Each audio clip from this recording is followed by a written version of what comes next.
নমস্কার। হ্যাঁ, নমস্কার। দেখছেন হেলথ 24x7, আপনাদের সঙ্গে রয়েছি আমি সুমনা। পেটের সমস্যা আমাদের সাধারণত অনেকেই হয়ে থাকে, কিন্তু বর্তমান করোনা আবহে পেটের সমস্যাকেও করোনার সিমটম হিসেবে বলা হচ্ছে। তাহলে পেটের সমস্যা হলেই কি করোনা? ভয় পাওয়ার কিছু নেই তো? কিভাবে বোঝা যাবে সাধারণ মানুষ আমরা, লেম্যান যারা, তারা ঠিক কিভাবে বুঝবো কোনটা করোনা আর কোনটা সাধারণ পেটের সমস্যা? এই সংক্রান্ত বিষয় নিয়ে আজকে আমরা আলোচনা করবো। আমাদের সঙ্গে রয়েছেন বিশিষ্ট গ্যাস্ট্রোএন্টারোলজিস্ট ডক্টর কনিষ্ক সরকার। ডক্টর সরকার, আপনাকে স্বাগত। প্রথমেই যে নমস্কার। প্রশ্ন আপনার কাছে রাখবো, যে পেটের সমস্যার কোন কোন লক্ষণের সঙ্গে করোনার সমস্যার মিল পাওয়া যাচ্ছে? হ্যাঁ, আমি উত্তর দেবো। আহ, যারা অনুষ্ঠান দেখছেন এবং শুনছেন সবার জন্য শুভেচ্ছা রইল। সবাই খুব সুস্থ থাকুন, ভালো থাকুন, আনন্দে থাকুন, এই ইচ্ছে জানিয়ে আজকে বক্তব্য শুরু করব। সুমনা যে প্রশ্ন সামনে রেখেছে এটা শুধু ওর প্রশ্ন না, প্রচুর মানুষ আমার কাছে জিজ্ঞাসা করছেন, অনেকে জানতে চাইছেন কোভিডের যা যা লক্ষণ আছে। আমাদের মনে আগে ধারণা ছিল যে তার মধ্যে শ্বাসকষ্টজনিত সর্দি কাশি বা ঠান্ডা লাগলে যা যা হয়, যেটাকে আমরা ফ্লু, কমন ফ্লু সিমটম বলি, সেগুলোই প্রধান। কিন্তু যত দিন যাচ্ছে দেখা যাচ্ছে এর সাথে সাথে পেটের সমস্যা কিছু, মূলত দুটি সিমটম। একটি হলো লুজ মোশনস, যেটা বারে বারে হবে, একটু একটু করে হবে, সামান্য পেটে অস্বস্তি বা ব্যথা থাকবে। আর তার সাথে দুটোর মধ্যে যে কোনো একটা সিমটম থাকবেই, দুটোই থাকতে পারে। সে দুটো হলো আস্তে আস্তে, মানে দিনের পর দিন, ধরুন 3 দিন বা 4 দিনের মধ্যে আপনার খিদে একদম চলে যাবে, মানে কিছু খেতে ইচ্ছে করবে না, ক্ষুধামান্দের রোগ বলতে পারি, এই ধরনের একটা প্রবলেম হবে। আর আপনি যাই খান না কেন তার স্বাদ বা গন্ধ আপনি অতটা পাবেন না, অর্থাৎ ফুডের যে টেস্টের যে মূল অংশ, স্বাদ বা গন্ধ পাওয়া, সেটা পাবেন না। অর্থাৎ যদি কোভিড-19-এর সিমটমের সাথে আমি পেটের কি কি অসুবিধে, পেটের রোগের কি কি অসুবিধে হতে পারে আমাকে বলতে হয়, তাহলে মূলত দুটি অসুবিধার কথা বললাম। একটা loose motions with pain in the abdomen, এটা মাইল্ড পেনও হতে পারে বা সিভিয়ার পেনও হতে পারে। আর একটা হচ্ছে যে আপনার খাওয়ার ইচ্ছে কমে যাওয়া, যেটাকে ক্ষুধামান্দ বলছি, এবং তার সাথে সাথে আপনার খাবারের স্বাদ গন্ধ পেতে অসুবিধা হয়। মূলত এই অসুবিধাগুলো হয়। সেক্ষেত্রে ডক্টর সরকার, আমরা তো যারা লেম্যান একেবারে, তারা তো তাহলে ভয় পেয়ে যাব যে যখনই পেটের এরকম কোনো সমস্যা হবে তখনই তো মনে হবে যে করোনা হচ্ছে। সেক্ষেত্রে আহ মানে অক্সিজেন স্যাচুরেশনের ব্যাপারটা চিকিৎসকরা আপনারা বিশেষভাবে নজর দিচ্ছেন, সেটা কি মাথায় রাখা উচিত? হ্যাঁ, এখানে সবার জন্য, মানে আপনারা যারা অনুষ্ঠান শুনছেন তারা এই বার্তাটি আরো যত বেশি মানুষের মধ্যে ছড়িয়ে দিতে পারেন তত ভালো। কারণ মানুষের মধ্যে এখন আতঙ্ক এত বেশি যে হয়তো পেটের এই সাধারণ সিমটম, যেটা কিনা কোভিডের সাথে যুক্ত নয়, থাকলেও হতে পারে, না থাকলেও হতে পারে কোভিড, এই ধরনের প্রবলেম অনেকেরই হতে পারে, কিন্তু সেটাকে কোভিড বলে ধরে নিতে পারেন বা কোভিড বলে ধরে নিয়ে আতঙ্কিত যাতে না হন, সেই জন্য স্পেসিফিক্যালি এই ধরনের ঘটনা ঘটলে আপনারা বাড়িতে কি করবেন সেটা আমি প্রথম বলি।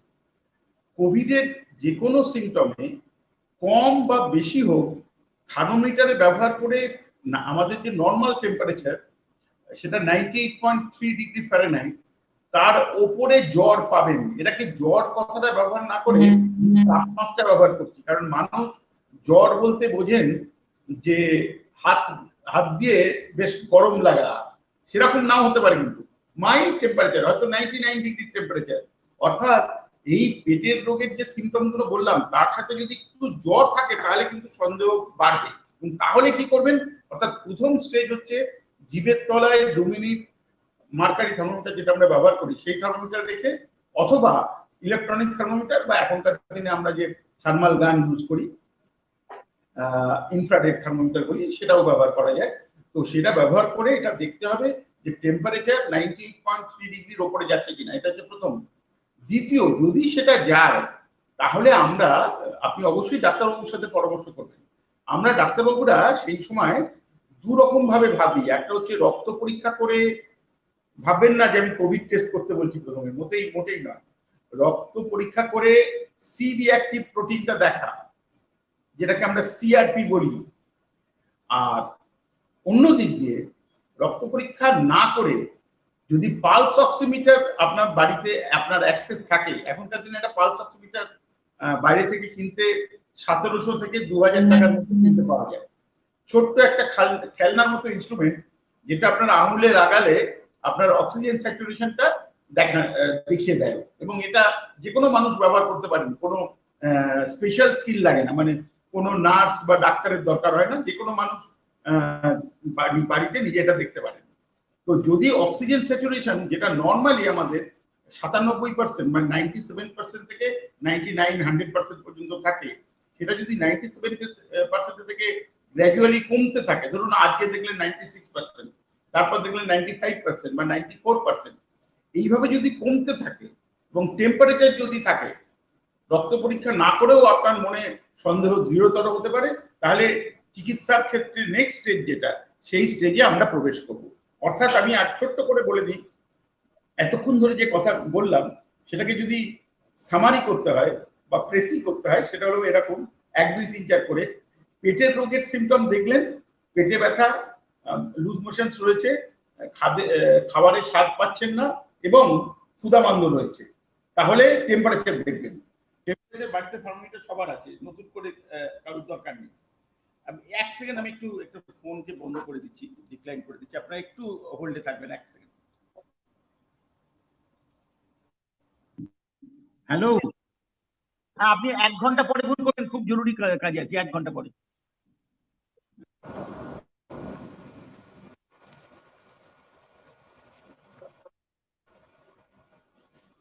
হ্যাঁ ডক্টর সরকার, শোনা যাচ্ছে? হ্যাঁ হ্যাঁ, চলে এসছি লাইনে চলে এসছি, হ্যাঁ ঠিক আছে। তো আমরা তখন দেখবো যে যদি জ্বর থাকে, তাহলে দুটোর মধ্যে যে কোনো একদিকে যাবো, হয় সিআরপি দেখবো, নয় অক্সিজেন স্যাচুরেশন দেখবো, যদি পারি দুটোই দেখবো, এবং এটা অবশ্যই ডাক্তারবাবুর সুপারভিশনে হতে হবে। এখানে আমি বলে রাখি, প্রচুর মানুষ ফোন করে আমাকে কথা বলছেন যে ডাক্তারবাবুকে অ্যাক্সেস পাচ্ছি না, মানে ডাক্তারবাবু চেম্বারে দেখছেন না বা ডাক্তারবাবুকে ফোনে পাচ্ছি না। এক্ষেত্রে ভিডিও কলে বা হোয়াটসঅ্যাপ কলে ডাক্তারবাবুর সাথে যোগাযোগ রাখলে যথেষ্ট। এরকম নয় যে ডাক্তারবাবুকে ফিজিক্যালি গিয়ে আপনাকে দেখাতে হবে, বা ডাক্তারবাবু ফিজিক্যালি এসে আপনার কাছে দেখাতে হবে, দেখাবেন এরকম ব্যাপার না, এটা ভিডিও কলে দেখানো সম্ভব। এছাড়াও বলে দিই, স্টেট গভর্নমেন্ট এবং কেন্দ্রীয় সরকারের কিছু হেল্পলাইন আছে, আমার নিজের হেল্পলাইন আছে, এইটুকুনি বিনামূল্যে এই সুবিধে আপনি এই 3 জায়গা থেকে যে কোনো জায়গা থেকে পেতে পারেন। ডক্টর সরকার, আপনার হেল্পলাইন নাম্বারটা আমি একটু বলে দিচ্ছি। ডক্টর কনিষ্ক সরকারের হেল্পলাইন নাম্বার 9831086691। এখানে আপনারা ফোন করে ডাক্তারবাবুর কিন্তু পরামর্শ পেতে পারেন। ডক্টর সরকার, একটা সাধারণ প্রশ্ন আমাদের মনের মধ্যে আসে, যে বিষয়টা যে আমরা তো প্রত্যেকেই বিভিন্ন সময় বিভিন্ন জায়গায় বেরোচ্ছি, ঘরের মধ্যে শুধুমাত্র বন্ধ হয়ে থাকলে তো চলবে না। সেক্ষেত্রে যাদের ক্রনিক ডিজিজ রয়েছে, ক্রনিক পেটের সমস্যা রয়েছে, বাঙালি মাত্রে কিছু না কিছু তো থেকে যাবেই, তাদের কি কিছু প্রিকশন নেওয়া প্রয়োজন রয়েছে? প্রশ্নটা আপনি করেছেন, এটা প্রচুর মানুষের মধ্যে প্রশ্ন আছে, কিন্তু আমি এর মধ্যে একটা ব্যাপার বলে দিতে চাই, যেটা এই প্রশ্নের মধ্যে উত্তরের মধ্যে আসবে, কিন্তু প্রচুর মানুষ আমরা এই ব্যাপারে জানি না, সেটা একটু পরিষ্কার, এবং ওটাই সব থেকে আগে জানতে হবে। পেটের সমস্যা সবার, গ্যাসের সমস্যা আছে সেটা অন্যরকম, কিন্তু দেখতে হবে যে কোভিড-19 এর ক্ষেত্রে কোমরবিডিটি হিসেবে পেটের কোন সমস্যাকে কনসিডার করব, এটা খুব ইম্পর্টেন্ট জানা। এর উত্তরটা হলো, যাদের লিভারের রোগ আছে, যেটাকে আমরা ক্রনিক লিভার ডিজিজ বলি, সিএলডি, আগেকার দিনে প্রিসিরোটিক বা সিরোটিক লিভার বলতাম আমরা, সেই ঘটনা যাদের আছে বা যারা জন্ডিস রোগে ভুগছেন, তাদের জন্য কিন্তু এই ব্যাপারটা একটা কোমরবিডিটি, এটা মাথায় রাখতে হবে। কোমরবিডিটি কাকে বলে আমি বুঝিয়ে বলছি, এইটা একটা কথা। আর দ্বিতীয় হচ্ছে, যাদের পায়খানার সাথে রক্ত বেরিয়েছে কখনো বা এখনো বেরোচ্ছে, এবং পায়খানার সাথে রক্ত বেরোলেই আমাদের মাথায় ঢুকে যায় যেটা পাইলসের থেকে হচ্ছে, অর্শ থেকে হচ্ছে। সব মলের সাথে রক্ত বেরোনো কিন্তু পাইলসের কারণে নয়। ইনফ্লামেটরি বাবেল ডিজিজ বলে একটা রোগ আছে, যার দুটো ফর্ম আছে, একটাকে বলি আমরা ক্রনস ডিজিজ, একটাকে বলি আলসারেটিভ কোলাইটিস। এছাড়া সলিটারি রেকটাল আলসারও এরই মধ্যে পড়ে। এই ইনফ্লামেটরি বাবেল ডিজিজ যাদের আছে, তাদের ক্ষেত্রে কিন্তু এই কোভিড-19 এর, মানে যারা জানেন যে তাদের ইনফ্লামেটরি বাবেল ডিজিজ আছে, তাদের জন্য কোভিড-19 এর ক্ষেত্রে বিশেষ কিছু প্রিকশন নেওয়ার আছে। এগুলো খুব ইন্ট্রিকেট টেকনিক্যাল ব্যাপার। খুব সোজা করে বলতে গেলে তাহলে পেটের রোগের মধ্যে দুই গোষ্ঠী, যাদের ক্রনিক লিভার ডিজিজ আছে আর যাদের ইনফ্লামেটরি বাউল ডিজিজ আছে, এই দুই গোষ্ঠীকে আমরা কোমরবিডিটি ধরতে পারি এবং তারা কিন্তু সাধারণ মানুষের থেকে বেশি রিস্কে আছেন। তাহলে তাদের জন্য কি করণীয় সেটা আগে থেকে বলে নিই। একটা কন্ট্রোভার্সিয়াল টপিক যেটা আমি ভাবছিলাম উল্লেখ করবো না, কিন্তু এখানে না বলে উপায় নেই। সব জায়গায় এটা আমাদের আমেরিকান প্রেসিডেন্ট ট্রাম্প 500 বার বলেছেন, তাই নিয়েও বিতর্ক আছে। কিন্তু আমরা যারা এরকম একটা সিচুয়েশন সামনে দেখছি এবং আমাদের চিকিৎসা করতে হচ্ছে, সেখানে আমাদের ভারতবর্ষের লিড রয়েছে যে ওষুধটা প্রোডাকশনে, সেই হাইড্রক্সি ক্লোরোকুইন HCQ কিন্তু একটা বিরাট বড় ভূমিকা আছে। বলে রাখি যে নিজে থেকে HCQ নেওয়ার চেষ্টা করা বৃথা, করবেন না।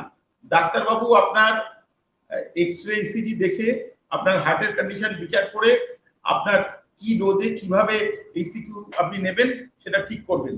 এবং ঠিক করার পরে বিশেষ করে যারা পেটের রোগে এই ধরনের অসুবিধায় ভুগছেন তাদের জন্য কিন্তু HCQ একটা বেনিফিশিয়াল এফেক্ট সব দিক দিয়ে আছে, যদি তারা HCQ এর জন্য উপযুক্ত হন। অর্থাৎ হাইড্রোক্সিক্লোরোকুইনের কিছু সাইড এফেক্ট আছে, হার্টের উপর অ্যারিথমিয়া করতে পারে। তো সেই জন্য ডাক্তারবাবু যদি পরীক্ষা করে ইসিজি করে এক্সরে করে দেখে বোঝেন যে সেই অ্যারিথমিয়া হওয়ার আপনার চান্স নেই, তাহলে অবশ্যই HCQ আপনার জন্য বেনিফিশিয়াল, বিশেষ করে যারা পেটের এই ব্যাপারে ভুগছেন। এইটা প্রথম বলে দিলাম। এবার দ্বিতীয় যেটা আপনি প্রশ্ন করেছিলেন, খুব সোজাভাবে প্রশ্ন করলে সোজাভাবে উত্তর দিতে হয়। সোজা উত্তরটা হলো এই, হ্যাঁ সে উত্তর দিতে হয় সেই জন্য বলছি। সোজা উত্তর হলো এই, যারা পেটের রোগে অনেকদিন ধরে ভুগছেন তাদের মধ্যে এখন অনেকে ভাবছেন যে ডাক্তারবাবু আপনি পায়খানা রক্তপাতের কথা, মানে ব্লিডিং এর কথা বললেন, যেটা লোকে পাইলস বলে, বা আমি তারপরে ইনফ্লামেটরি বাউল ডিজিজের কথা বললাম, কিন্তু কখনোই আমি সব থেকে বাঙালির কমন রোগ ডিসপেপসিয়া, গ্যাসের রোগ, অম্বল এই কথা উল্লেখ করছিলাম না। কেন করছিলাম না আমি বলি, যারা গ্যাসের রোগ বা অম্বলে ভুগছেন, শুধু এই গ্যাসের রোগ, যদি আপনার আলসারেটিভ কোলাইটিস মানে ইনফ্লামেটরি বাউল ডিজিজ না থাকে, তাহলে এইটা একটা কোমরবিডিটি নয়। প্রচুর মানুষের থাকতে পারে যার এই অসুখ আছে বা যার এই অসুখ নেই, তাদের সমান, মানে তারা অতটা রিস্ক গ্রুপে নেই আর কি, সেটা বললাম। যারা রিস্ক গ্রুপে আছেন তারা কি কি কারণের জন্য থাকতে পারে সেই নামগুলো বললাম। এবার তৃতীয় একটা খুব ইম্পর্টেন্ট জায়গা আছে যেটা আমার বলার দরকার, না বললে এই ব্যাপারটা মানে অসম্পূর্ণ থেকে যাবে। সেটা হলো যারা অনেক দিন ধরে পেটের যে কোনো রোগে ভুগছেন, তাদের ক্ষেত্রে কারোর 10 বছরে শুরু হয়, কারোর 15 বছরে বা এর মধ্যে শুরু হতে পারে। সেটা হচ্ছে জেনে বা না জেনে তারা একটা মেন্টাল ডিপ্রেশনে ভোগেন এবং অনেক সময় তাদের মধ্যে মাঝে মাঝে একটা প্যানিকি সিচুয়েশন হয়, প্যানিক অ্যাটাক হয়। আচ্ছা, যারা অনুষ্ঠান শুনছেন বা দেখছেন আমাকে, তো তাদের মনে এই প্রশ্ন আসতে পারে ডাক্তারবাবু গ্যাস্ট্রেন্টোলজি থেকে সাইকিয়াট্রিতে চলে যাচ্ছেন, মনে হতে পারে। এখন এটা প্রমাণিত সত্য যে কোভিড-19 এর ক্ষেত্রে যারা লং টার্ম ডিপ্রেশনে ভুগছেন, যারা ম্যানিয়াক ডিজিজে ভুগছেন, তাদের ক্ষেত্রে কিন্তু কোভিড-19 এর ক্ষেত্রে এই ধরনের রোগের জন্য আপনার যে ইমিউনিটি স্ট্যাটাসটা কমে যায়, যার ফলে তারা ভালনারেবল হন। তাদের ক্ষেত্রে কোভিড-19 এর যে ভাইরাসগুলো তারা আক্রমণ করতে বেশি সুযোগ পায়। সেই জন্য এখনকার দিনে কিছু কিছু অ্যাংজিওলাইটিক মেডিসিন, তার মধ্যে একটা ফার্মাকোলজিক্যাল নেম, আমি ট্রেড নেম বলছি না, ফ্লুয়েক্সিটিন হাইড্রোক্লোরাইড, এটা কিন্তু আমরা অনেক ক্ষেত্রে কোভিড-19 এর চিকিৎসার জন্য এবং প্রিভেনশনের জন্য, অর্থাৎ যারা অনেকদিন পেটের রোগে ভুগে প্যানিক অ্যাটাকে ভুগছেন বা ডিপ্রেশনে ভুগছেন, তার বোঝার রাস্তাটা কি? বোঝার রাস্তা হলো যে তিনি মনে করবেন আমার এই রোগটা সারছে না, বা আমার এমন একটা রোগ হচ্ছে কেউ ধরতে পারছে না, বারবার বিভিন্ন রকম টেস্ট করা, বিভিন্ন জায়গায় ডাক্তার দেখানো। ইরিটেবল বাউল সিনড্রোমের ক্ষেত্রে এই ঘটনা ঘটে। তো এই ধরনের রোগে যারা ভুগছে এবং তার সাথে ডিপ্রেশন আছে, তাদের জন্য অ্যান্টি ডিপ্রেশন বা এমন ওষুধ সেই সময় নেওয়া দরকার যাতে ডিপ্রেশনটা তারা কাটিয়ে উঠতে পারে। এখানে আমি একটা কথা না বললে নয়, ডিপ্রেশনের কথা বললেই মানুষের মাথায় আসে ডাক্তারবাবু এমন একটা ওষুধ দেবে যাতে আমার মন খারাপের রোগ চলে যায়, ডিপ্রেশনটা চলে যায়। যদি কাউকে জিজ্ঞাসা করি যে পৃথিবীর 1 নম্বর ওষুধ যাতে ডিপ্রেশন চলে যায় সেটা কি, আমি জানি না কারোর মাথায় আসছে কিনা, সেটা হচ্ছে ডেইলি 4.5 থেকে 5 কিলোমিটার হাঁটা বা দৌড়ানো। এর মতো অ্যান্টি ডিপ্রেসিভ ওষুধ আর নেই। কিন্তু ডাক্তারবাবু এর মধ্যে এই পরিস্থিতিতে তো সেটা করে ওঠা সম্ভব নয়, কারণ যেভাবে সবাই বলছেন যে বাইরে বেরোবেন না, বাইরে বেরোলে, এবং আমাদের মধ্যেও যথেষ্ট আতঙ্ক কাজ করছে যে কিভাবে সম্ভব বাইরে বেরোলেই যদি এরকম ধরনের, কে, যেটা বলা হচ্ছে ডাক্তারি পরিভাষায়, আপনারাও বলছেন যে নিজে বাদ দিয়ে প্রত্যেকেই ক্যারিয়ার, এটা কিন্তু মাথায় রাখতে হবে, এইভাবে সচেতনতাটা অবলম্বন করতে হবে। সেক্ষেত্রে একদম একদমই। আমি বলি, খুব ভালো প্রশ্ন করেছেন যে প্র্যাকটিক্যালি কি করে ইমপ্লিমেন্ট করব। মানে আমি বলছি এক্সারসাইজ, হাঁটার কথা, আর অথচ বলছি বাইরে বেরোবেন না, তাহলে হাঁটবো কোথায়? 3টে সলিউশন। প্রথম সলিউশন হচ্ছে বাড়ির ভেতরে একটা জিনিস সবার আছে, বাঙালি বাড়িতে এখনো আছে, খুঁজলে পাওয়া যাবে। সেটা বলে দিই কি, সেটা হলো একটা স্কিপিং এর দড়ি। খুঁজে পেতে দেখুন আপনার বাড়িতে আছে, যদি না থাকে স্কিপিং এর দড়ি একটা কিনে নিন। সকালে 200, বিকেলে 200 স্কিপিং করতে হবে, যাতে এইখানে ঘামে, এখান থেকে ঘামবে। স্কিপিং এর দড়ি 1 নম্বর। 2 নম্বর হচ্ছে যারা ফ্ল্যাট বাড়িতে থাকেন তাদের সাধারণত একটা বড় ছাদ থাকে, তো ছাদটাকে আপনারা ছাদে দৌড়তে পারেন। একটা দৌড়ানোর অ্যাপ ডাউনলোড করতে পারেন নিজের মোবাইলে, যাতে আপনি 4 কিলোমিটার দৌড়লেন কি 5 কিলোমিটার দৌড়লেন সেটা রেকর্ডেড হয়ে যাবে। 2 নম্বর। আর 3 নম্বর হচ্ছে, এটা সবার বাড়িতে নেই, যার বাড়িতে ট্রেডমিল আছে তিনি ট্রেডমিল ইউজ করতে পারেন এবং সেটা তার পক্ষে উপকারী। অর্থাৎ 3টে সলিউশন। বাইরে হাঁটতে না পারলে স্কিপিং এর দড়ি, 2 নম্বর হচ্ছে বাড়ির ছাদ, বাড়ির উঠোন যদি কারো থাকে, আর 3 নম্বর যেটা সেটা হচ্ছে ট্রেডমিল মেশিন। ট্রেডমিল বলতে অবশ্যই আমি মোটরাইজ ট্রেডমিলের কথা বলছি। এই 3টে জিনিস হচ্ছে যদি আপনি বাইরে হাঁটতে না পারেন তার বাড়িতে থেকে কিভাবে করতে পারেন তার সলিউশন। আচ্ছা, এটা গেল 1 নম্বর অ্যান্টি ডিপ্রেসিভ, যেটা আমি বললাম হাঁটার কথা বা এক্সারসাইজের কথা। এবার 2 নম্বর 3 নম্বর হচ্ছে আপনার ডাক্তারবাবু দেবেন নানা রকম অ্যান্টি ডিপ্রেসিভ ওষুধ আছে। যারা ইরিটেবল বাউল সিনড্রোমে ভুগছেন তাদের জন্য বিশেষ কিছু ওষুধ আছে। যারা অনেকদিন পেটের রোগে ভুগছেন কিন্তু ইরিটেবল বাউল সিনড্রোম নয়, তাদের জন্য আলাদা ওষুধ আছে। ওষুধের সাথে কিন্তু এক্সারসাইজ বজায় রাখতে হবে। এক্ষেত্রে সুমনা আপনি জিজ্ঞাসা করেননি কিন্তু আমি বলে দিই যে এই যে আমি হাঁটার কথা বলছি বা এক্সারসাইজের কথা বলছি, এটা শুধু এই ডিপ্রেশন কমানোর জন্য নয়, যাদের এইসব কোনো রোগ নেই তাদের জন্য, আপনার ইমিউনিটি ইমপ্রুভ করবার জন্য। আমি জানি না এই প্রশ্ন নিশ্চয়ই আপনি পরে আসতেন যে কি করে আমাদের ইমিউনিটি ইমপ্রুভ করব। এক্স্যাক্টলি, মানে ইমিউনিটি বাড়ানোর কথা তো সকলে বলছেন, এবং সেই জায়গা থেকে বিভিন্ন প্রসেসের কথা বলা হচ্ছে, ওষুধের কথা বলা হচ্ছে, কিন্তু আপনি যেটা বলছেন সেটা সবাই আমরা করতে পারি। হ্যাঁ, আমি সেই ইমিউনিটির ব্যাপারে বলছি। দেখুন, এখন এটা পরিষ্কার হয়ে গেছে সবার কাছে। মানে আমার আজ থেকে 1 মাস আগে অনেকে বলছিলেন এই কোভিড কি পুজোর আগে চলে যাবে, তাহলে পুজোটা ভালোভাবে কাটাতে পারি, এরকম প্রচুর মানুষ জিজ্ঞেস করছিলেন।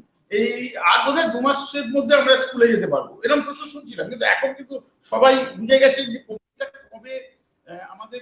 একটু 1 সেকেন্ড, একটা ফোনের ব্যাপারে আমি একটু ইয়ে করে নিই, 1 সেকেন্ড। নিশ্চয়ই। হ্যালো, আমি একটু বিজি আছি, 50 মিনিট পরে ফোন করুন। 50 মিনিট, 50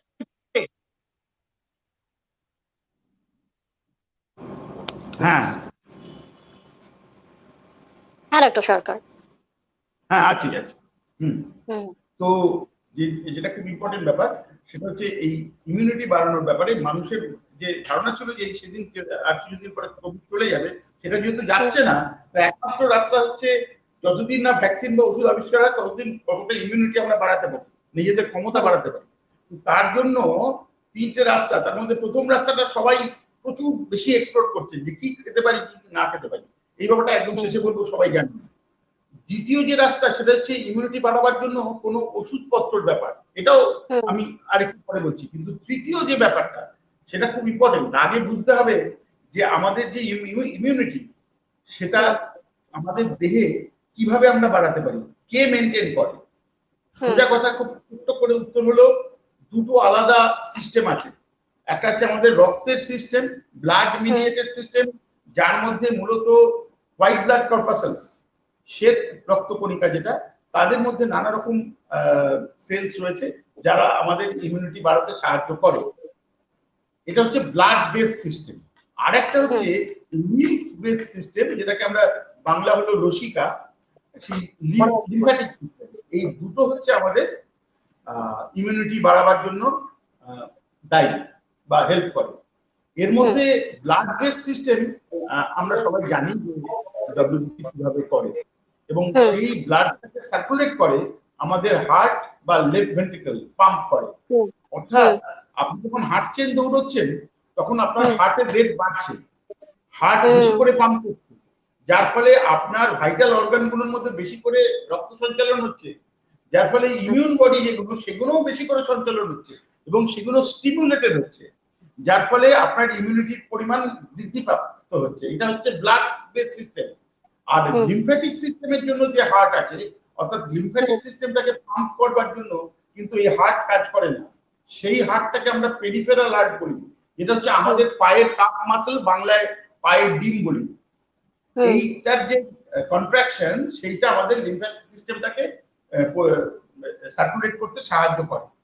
অর্থাৎ আমরা যখন হাঁটি, দৌড়ই, স্কিপিং করি, তখন আমাদের পায়ের ডিমগুলো কন্ট্রাক্ট করে বেশি করে, এই মাসলগুলো কন্ট্রাক্ট করে, যার ফলে লিম্ফ্যাটিক সিস্টেমের মধ্যে যে লিকুইড আছে, লিম্ফ্যাটিক ফ্লুইড, সেটা ভালো করে সার্কুলেশন হয়, যার ফলে আমাদের যে ইমিউন স্ট্যাটাস সেটা ইমপ্রুভ করে। অর্থাৎ ইমিউনিটি সিস্টেম বাড়াবার জন্য যে দুটো রাস্তা, একটা হচ্ছে ব্লাড বেস সিস্টেম, একটা লিম্ফ্যাটিক বেস সিস্টেম। এই দুটোর কারণেই একটা এক্সারসাইজে, অর্থাৎ হাঁটা, দৌড়ানো, স্কিপিং করা বা এই ধরনের এক্সারসাইজে আপনার ইমিউন সিস্টেম আপনি বুস্ট করতে পারেন অন্য থেকে বেশি, বা এখন আপনার যে অবস্থা আছে তার থেকে অনেক বেশি আপনি বুস্ট করতে পারেন। This is very very important. ডাক্তারবাবু, এখানে একটু ছোট্ট করে জানতে যাবো, একদম অনুষ্ঠানের শেষের দিকে আমরা চলে এসেছি। আমি একটুখানি ছোট্ট করে জানতে চাইবো যে বয়স্কদের ক্ষেত্রে, সেক্ষেত্রে কি তারা তো স্কিপিং করতে পারবেন না, সেক্ষেত্রে আপনি কি বলছেন তাদের জন্য? বয়স্কদের ক্ষেত্রে মানে যাদের হার্টের রোগ আছে, না যাদের হার্টের রোগ নেই? যাদের হার্টের রোগ আছে তাদের ক্ষেত্রে, আর যাদের নেই তাদের ক্ষেত্রেও।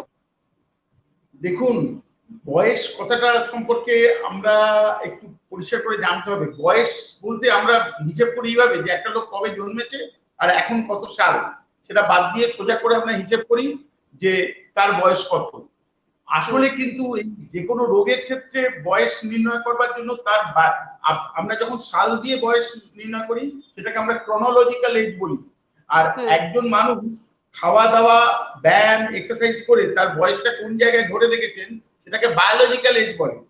একজন ধরুন জন্মেছেন যে হিসেব করে, তাতে তার বয়স হচ্ছে ধরুন কথা বলছি 65, কিন্তু তার এক্সারসাইজ করে, খাওয়া দাওয়া ঠিকঠাক রেখে, মন প্রসন্ন রেখে বা অন্য অন্য সমস্ত যা প্রসেস সেই সব করে তার বয়স হয়তো দেখা যাবে 42 বছর বয়সের একটি পুরুষ মানুষের মতো বা মেয়ে মানুষের মতো। তো এই দুটো ব্যাপার আছে কিন্তু, অর্থাৎ বয়স বেশি হলেই সে হাঁটতে পারবে না, একদম বাজে কথা। হাঁটার জন্য কোনো বয়সই বেশি বয়স নয়, যদি না তার স্পেসিফিক কোনো কন্ট্রাইন্ডিকেশন থাকে। স্পেসিফিক কন্ট্রাইন্ডিকেশন বলতে হার্টের এমন কিছু রোগ যার জন্য হাঁটা বাড়বে হতে পারে। দ্বিতীয় হচ্ছে কিডনির কিছু রোগ। তৃতীয় হচ্ছে জন্ডিস হয়েছে, যেখানে টোটাল বিশ্রাম নিতে হবে। এরকম কিছু কিছু রোগের জন্য নিশ্চয়ই তখন হাঁটার বারণ আছে, এবং সেক্ষেত্রে কি করতে হবে আমি বলছি। কিন্তু 90% ক্ষেত্রে মানুষ ভুল ভেবে যে আমার পক্ষে বোধহয় বেশি হাঁটা উচিত নয়, এই করে 3-4 কিলোমিটার হাঁটাও হাঁটেন না, এবং না হাঁটার ফলে অন্যান্য যে রোগগুলো না হতে পারে সেইগুলো দেখা দেয়, অর্থাৎ কমপ্লিকেশন বেশি দেখা দেয়। কোভিড এর ক্ষেত্রে কোভিড ভাইরাসকে আক্রমণ করার জন্য সেটা একটা ধরনের আহ্বান করা।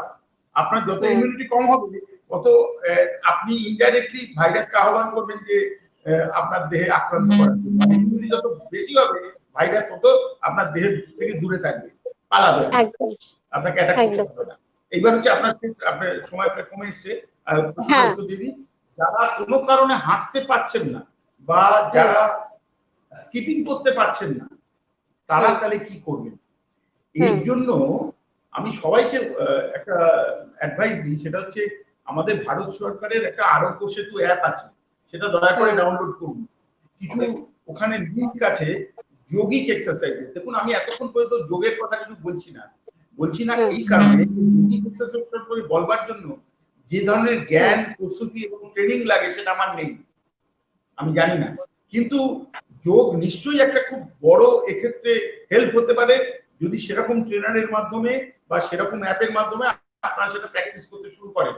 কিন্তু আমি নিজে যেহেতু এই ব্যাপারে অতটা জানি না, নিজে করে দেখিনি, বা খুব বড় ধরনের কোনো যোগী যারা ট্রেনার বা এক্সারসাইজ যারা করেন তাদের সাথে সামনাসামনি আসেনি, ওই জন্য আমি ওই ব্যাপারে কিছু ব্যাপার বলছি না। কিন্তু 100% শিওর থাকুন যে যোগ নিশ্চয়ই আপনাদের উপকার করবে যদি আপনি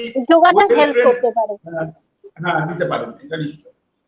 ডক্টর সরকার, তার মানে আমাদের যারা পেটের সমস্যা রয়েছে তাদের ক্ষেত্রে মাথায় রাখতে হবে যে লুজ মোশন হচ্ছে, ক্ষুধামান্দ এবং সেন্স মানে আমাদের ঘ্রাণ শক্তি চলে যাওয়া, এগুলো মাথায় রাখতে হবে। এবং তার সঙ্গে যদি 98.3 ফারেনহাইট যদি জ্বর থাকে, এটা হ্যাঁ জ্বর থাকে, হ্যাঁ তাহলে এটা চিন্তা করতে হবে। তাহলে তার পরের স্টেপে চলে যেতে হবে, ডাক্তারবাবুর পরামর্শ নিয়ে নিতে হবে বা অক্সিজেন স্যাচুরেশন দেখার জন্য একটা পালস অক্সিমিটার কিনবো বা কারোর কাছ থেকে যোগাযোগ, এটা ইম্পর্টেন্ট। আচ্ছা, কোনো ভয় পাওয়ার কিছু নেই, কিন্তু ডাক্তারবাবুর পরামর্শ মেনে এবং কিছু সাবধানতা, সচেতনতা, সতর্কতা অবলম্বন করলেই কিন্তু আমরা করোনার থেকে নিজেদেরকে বাঁচিয়ে রাখতে পারি। হ্যাঁ নিশ্চয় নিশ্চয় নিশ্চয়। এবং আমাদের কিছু চিকিৎসাও আছে, আমি এই সিকিউর কথা বললাম, আরো অনেক কিছু আছে। আমরা পেশেন্টকে ঠিকঠাক রাখতে পারি যদি প্রথম স্টেজ থেকে ধরে ঠিকমতো ট্রিটমেন্ট করতে পারি। তো আমি আমি কথা দিচ্ছি আমাদের দর্শকদের যে আপনার একটা সিরিজ আমি রাখবো, যেখানে আপনার কাছ থেকে তো অনেক মানুষ উপকার পেয়েছেন এবং অনেক মানুষ উপকৃত হন আপনার কথার মাধ্যমেই। শুধু প্রচুর মানুষ তারা কিন্তু এই পজিটিভিটিটা পায়। তো সেই জায়গা থেকে আমি একটা সিরিজ রাখবো আপনার, এবং আমার দর্শকরা, আমি নিজেও উপকৃত হব আপনার কাছ থেকে। আপাতত ডাক্তারবাবু আমাদের সময় একদম শেষ, আপনি খুব ভালো থাকবেন, সুস্থ থাকবেন। ধন্যবাদ আমাকে সময় দেওয়ার জন্য। নমস্কার। নমস্কার দেবেন, আমি বিচ্ছিন্ন করছি। আপনারা দেখলেন হেলথ 24x7 এর বিশেষ অনুষ্ঠান, যেখানে উপস্থিত ছিলেন বিশিষ্ট গ্যাস্ট্রোএন্টারোলজিস্ট ডক্টর কনিষ্ক সরকার। তিনি যে পরামর্শগুলো দিলেন অবশ্যই আপনারা মাথায় রাখবেন। বিদায় নিচ্ছি, নমস্কার।